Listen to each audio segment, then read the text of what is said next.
Right away.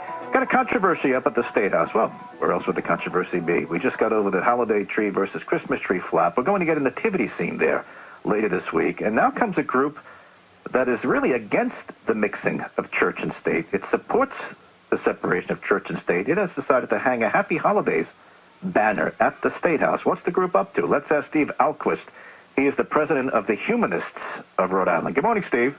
Good morning, Dean. How are you doing? I'm good. Now, humanists, you don't necessarily have to be an atheist, I don't believe, but you are an atheist, and you first came to note in Rhode Island. You're Jessica Ahlquist's uncle. That's how I first heard of you. And Jessica successfully challenged a prayer banner in Cranston. You're an atheist, right?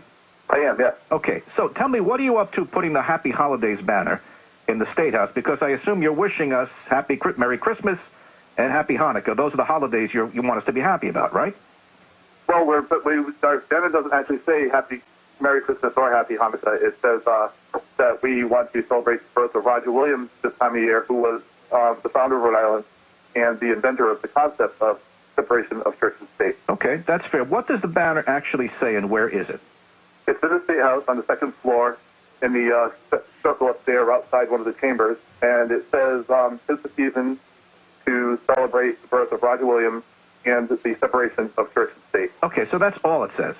Yes, it is. And Roger Williams was born on December 21st, all right, so we thought it was appropriately seasonal. It doesn't say Happy Holidays, because has that been misreported? Yeah, it does not. It doesn't say Happy Holidays. Yeah. All right, tell me exactly what it says again. It says, "'Tis the season to celebrate the birth of Roger Williams, born December 21st, and the separation of church and state." Okay, I see that as kind of benign. Is there a controversy here? Well, we've gotten some pushback, but not a lot, because we were really trying to be very nice with our banner and not try to be confrontational.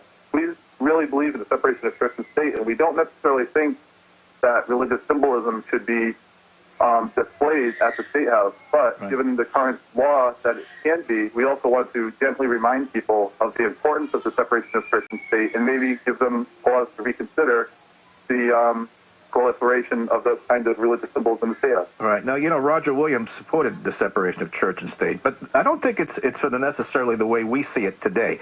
He didn't want he didn't want government enforcing a religion on anybody, and he felt that the politics and government would pollute religion.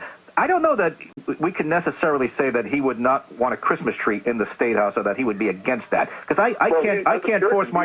He would not have celebrated Christmas at all. They were actually not people who celebrated Christmas, and they went out of their way to not. In fact, Puritan Massachusetts outlawed the celebration of Christmas.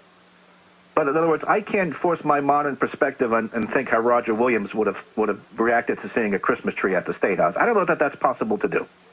Well, that might be true. I mean, when we use a historical figure that way, we are always interpreting their motivations when we apply them to a modern context, and we always talk about what the founding fathers' intent was. Yeah. And in the case of Roger Williams, we also look at his writings and we try to figure out what was his intent. And his intent was quite clearly separating church and state.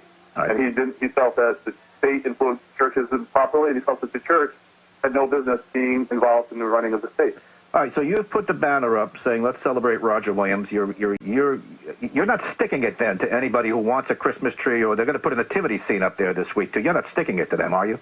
That was not our intent, was to stick it to anyone. Our intent was to voice our opinion in a public space where everybody else is also putting up their opinions as well. There's a whole bunch of religions, a wide range of views on display at the State House. If you go to the second floor, you will see at least 5 or 6 precious nativity scenes set up there already on different tables. Yeah.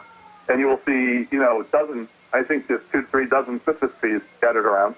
Not all of them which are called Christmas trees. There's one called the Hero Tree that is there just to celebrate the veterans from the Afghan and the other wars that we've conducted. Yeah. So I think there's plenty of room for a wide range of views there, and I think we're going to see more people come through with even more views and more stuff. I mean, we're going to see many other religions who want to also place their stuff up there, and it's going to be a very interesting contest, because what's going to happen is we're going to eventually have dozens, if not, tens of dozens of displays up at the State House. Well, Steve, it's a serious business, because what eventually is going to happen is what's happening in Oklahoma now. You're going to have the Satanists who want their spot in the State House, too. That is true. I mean, and in fact, under freedom of religion, we would not be able to tell them they can't. But your aim would be not to have anybody in there. Well, I think that would be preferable. Don't we think that as a place of government business, that religion would have no place in the way we conduct our business, our government? You know what? Go ahead. I'm going to leave that as a question mark. It's 8:16 because I have to go to traffic. But thanks for filling me in on what you're doing up there. Appreciate it. Steve Ahlquist. He's the Thank president. you very much. Thank you. Have a great day. He's the president of the Humanists of Rhode Island, and they have put the banner up there. It's really it's a misnomer to call it a holiday banner. It's more of a Roger Williams birthday reminder. All right, traffic and weather together. Good morning.